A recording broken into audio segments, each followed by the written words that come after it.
আজকে আমরা দ্বিপদী বিস্তৃতিতে যশোর বোর্ড পেশে আসা একটা বহুপদী সমাপ্তি সূচক করতেছি। তাইলে এখানে খেয়াল করেন, এটা হলো আমাদের বহুপদী সমাপ্তি সূচক 2 নাম্বারটা। লেখা আছে x - 1/x। কি লেখা আছে?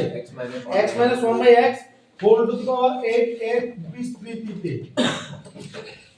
বিস্তৃতিতে আমাকে এক নাম্বারে বলতেছে এর পদ সংখ্যা হবে 9টা। পদ সংখ্যা 9টা। তারপরে 2 নম্বর অপশনে বলতেছে যে দ্বিতীয় পদের সহগ -8। দ্বিতীয় পদের সহগ -8।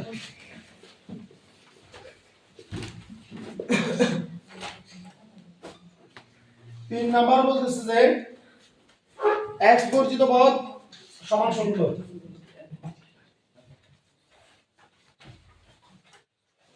x বর্জিত পদ মানে কি? চলক মুক্ত পদ। x বর্জিত পদ মানে কি? x মুক্ত পদ। মনে থাকে জানা করে x বর্জিত পদ সমান 70। শুনেন, এই অঙ্কগুলোতে এই অপশন আছে 1 ও 2 1 ও 3। 1 ও 2 1 ও 3, তারপরে যে 2 ও 3,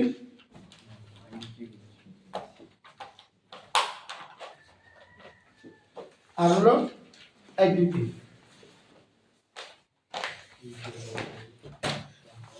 এই চারটা অপশন আছে। খুব মনোযোগ দিয়ে কষ্ট করি। আমার যেহেতু পাওয়ার, রিমেম্বার আমাকে আগে দেখতে হবে যে কোনো অঙ্ক পাওয়ার সাথে আমাকে খেয়াল রাখতে হবে সেটা দুই পদে আছে কিনা। কি বলছি? সেটা কয় পদে আছে কিনা? কয় পদে? আমার অঙ্কটা অবশ্যই দুই পদে আছে। ঠিক আছে, এই দুই পদে থাকলে আমি অন্য কোনো চিন্তা মাথায় আনবো না। যেহেতু আমার অঙ্কটা দুই পদে আছে, তাহলে আমার এটা দ্বিপদী বিস্তৃতি কথাটা কন্ডিশনটা স্যাটিসফাই করছে। উপরে পাওয়ার 8, পাওয়ার 8 মানে কি?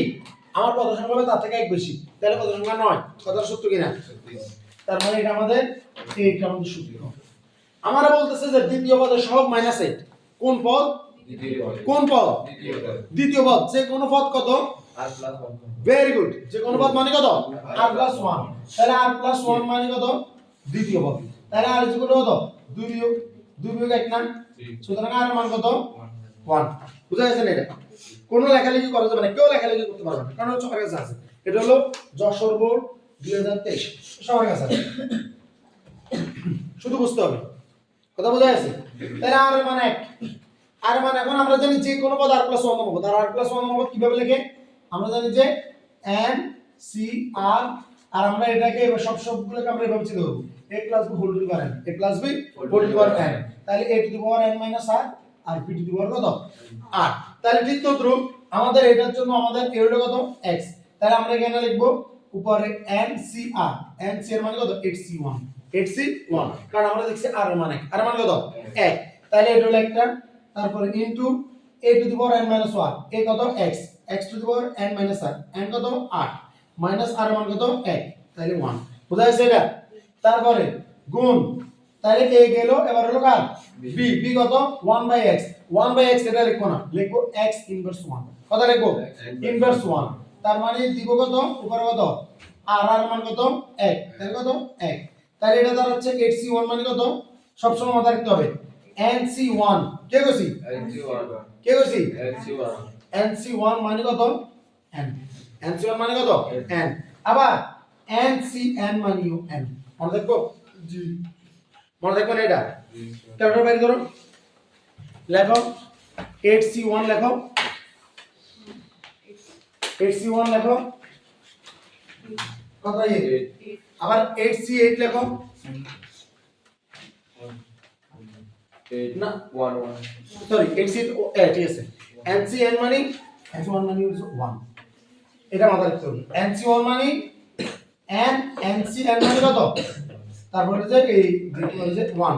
আবার nc0 মানেও 1, nc0 মানে 1। কেন এটা বলে দিচ্ছি, দেখো এদিকে দেখো, এই দুটো হলো প্রথম পদ, এই দুটো কি? এটা হলো প্রথম পদ, এটা শেষ পদ। প্রথম আর শেষ পদ এক। প্রথম আর শেষ পদ কি? এক। ncn 1, ncn 1, এটা কিন্তু এমসিকিউ আছে, প্রশ্ন করবেন এমসিকিউ।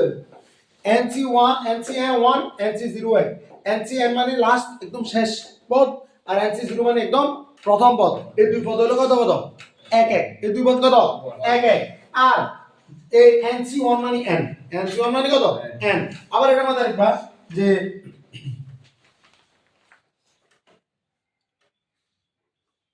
একদম শেষ পদ কত NCN শেষ পদের যেটা আগেরটা শেষ পদের যেটা কি আগেরটা ওটার মান n ওটার মান কত n তুমি এটা দাও তো 867 10 867 কত এবার বুঝা গেছে না মনে থাকবে এটা এই দুইটা বক্স মাথায় রাখতে হবে একের মাথাতে গাঁথিয়ে রাখতে হবে যে আমার প্রথম পদ আর শেষ পদ এক প্রথম পদকে বলে NC0 শেষ পদকে বলে NCN আর আমার এই দ্বিতীয় পদ আর শেষ পদের আগের পদ কত n আর প্রথম এই কেমনে আমি চিনব দ্বিতীয় পদ নিয়ম হলো NC1 NC1 আর শেষ পদ চিহ্নের উপর এই শেষ পদের আগের পদ চিহ্নের উপর কি NCN - 1 কি বুঝি মনে রাখবে না n থাকা মানে হলো যে শেষ পদ তাহলে শেষ পদ থেকে এক কম তাহলে এটা আগের পদ না বুঝা গেছে ক্লিয়ার না এটা এবার আইও তাহলে 8C1 মানে 8 আর x টু দি পাওয়ার এটা কত 7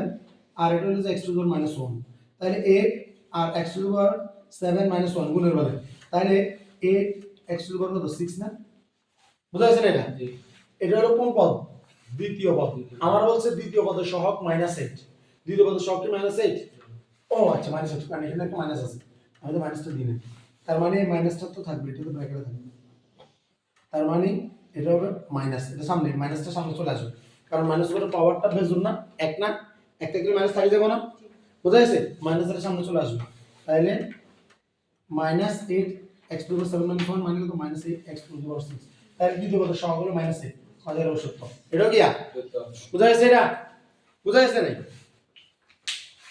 এবার আইও এরপর লাস্ট কি বলছে x বর্জিত পদ 70 এবার কি বলছে x বর্জিত পদ 70 তাহলে x বর্জিত পদ এটা নিয়ে আমাদের কাজ করতে হবে x বর্জিত পদ মানে কি x চলক মানে x নাই ওলা পদ x মুক্ত পদ তারপর হলো যে চলক বর্জিত রাশি x বর্জিত রাশি এরকম করে বলবো কথা বোঝা যাচ্ছে গুরুদের সবগুলো একই কথা সবগুলো কি কথা একই কথা তাইলে x বর্জিত পদ 70 আমার আমি কি জানি x বর্জিত পদ কোনটা আমি জানি না আমি এটা জানি না তো আমি যত জানি না ধরবা r + 1 নম্বর পদে x পরিচিত পদ কোন পদ তাহলে r + 1 নম্বর পদ কেমনে লেখে NC r তাহলে 8C কত r এটা না এটাই তো যে কোন পদ লিখবে কি NC r তাহলে এটা কত হবে 8C r এটাই তো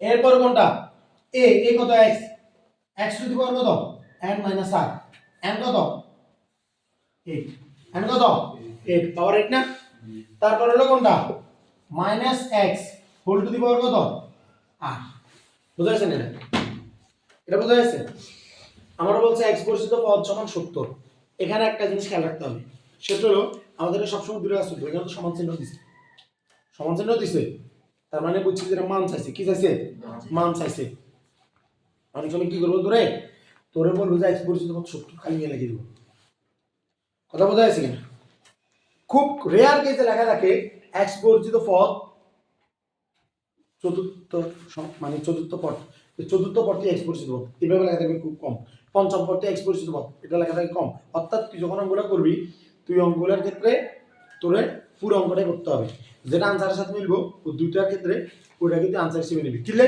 ওরা বিভ্রান্তিটা তোরা দিব কথা বোঝা যাচ্ছে তোরা অনেক সময় লিখে দিব যে x বর্জিত এই x বর্জিত পদ 36 তখন তুই মনে নিজে মনে হয় 36 নম্বর পদ যদি আমরা এখানে একটা জিনিস জানি যে আমাদের পদ তো 9টার বেশি হবো না তাহলে 36 তো অসম্ভব পদ সংখ্যা হয় না কথা বোঝা যাচ্ছে কিন্তু অনেক সময় তোরে ঠাস করে আনি দিব 60 তো 60 তো না দিতে পারো না তখন তো তুই ইজিলি বুঝে যাচ্ছে এটা পদ সংখ্যা হয়তো বলতে পারি কিন্তু অঙ্ক করে দেখা গেল যে পদের মানে বাইরে চলে তো 60 কথা বোঝা যাচ্ছে এই কারণে এখানে এই বিপদটা আগে থেকে এখানে অঙ্কটা করে ফেলতে হবে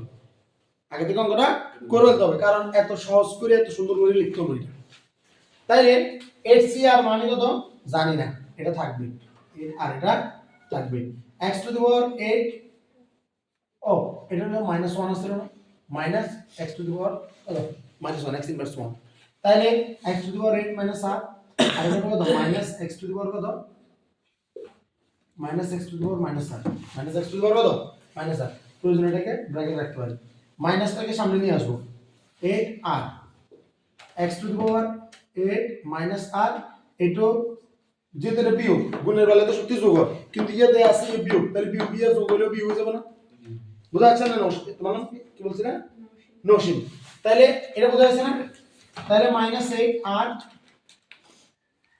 আর এটা হবে x to the power 8 minus 2r x to the power কত 8 মাইনাস 2r সলভ করছি তো রাশি মানে হলো এটা 0 সলভ করছি রাশি মানে কি এটা 0 x এর পাওয়ার 0 হবে এটা 1 হয়ে যাবে 1 হয়ে গেলে এটা শুধু সংখ্যা পারবে কথা বোঝা যাচ্ছে কোন সলভ থাকতে এখানে পারবে না এখন কত হলো আমার এটা তো 0 নেই এটা কত আছে 8 মাইনাস 2r তাহলে এবার লিখবো প্রশ্ন অনুসারে কি লিখবো প্রশ্ন অনুসারে 8 minus 2r is equal to 0 তাহলে 8 ইজ ইকুয়াল টু 2r বা r ইজ ইকুয়াল টু কত r এর লগে 2 গুণ তাহলে 2 ভাগ 8 মানে কত 60 সুতরাং r is equal to 60 r is equal to 60 মানে কততম পদ r প্লাস 1 মানে পঞ্চম পদ কোন পদ পঞ্চম পদ তাহলে আর কি এটা পঞ্চম পদ বলছে বলেন না আর কাছে দেখেছে পদের মান চাইছে কি চাইছে পদের মান চাইছে তাহলে আমি এখানে কি করব যে আমার কথা 4 বাইরেছে এটা তো 0 দেব এটা 0 হওয়ার জন্য তো 4 বাইরেছে তাহলে এটা আমার চিন্তা হলো যেটা 8 আর আর এর মান কত বাইরে হবে 60 তাহলে লেখো 8c4 8c4 কত 7 70 তাহলে এর সামনে কত আছে মাইনাস আছে না তার মানে কত মাইনাস 70 মাইনাস 70 x বলে পদ বলছে 70 হবে না এটা কি হবে না কারণ আমার তো মাইনাস 70 বের হইছে ও মাইনাস হ্যাঁ মাইনাস 70 কথা বোঝা যাচ্ছে কিনা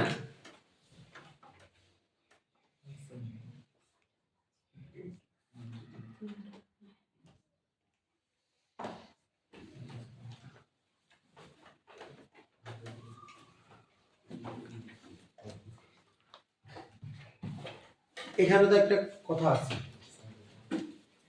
এই সেটা হলো আমরা এখানে একটা জিনিস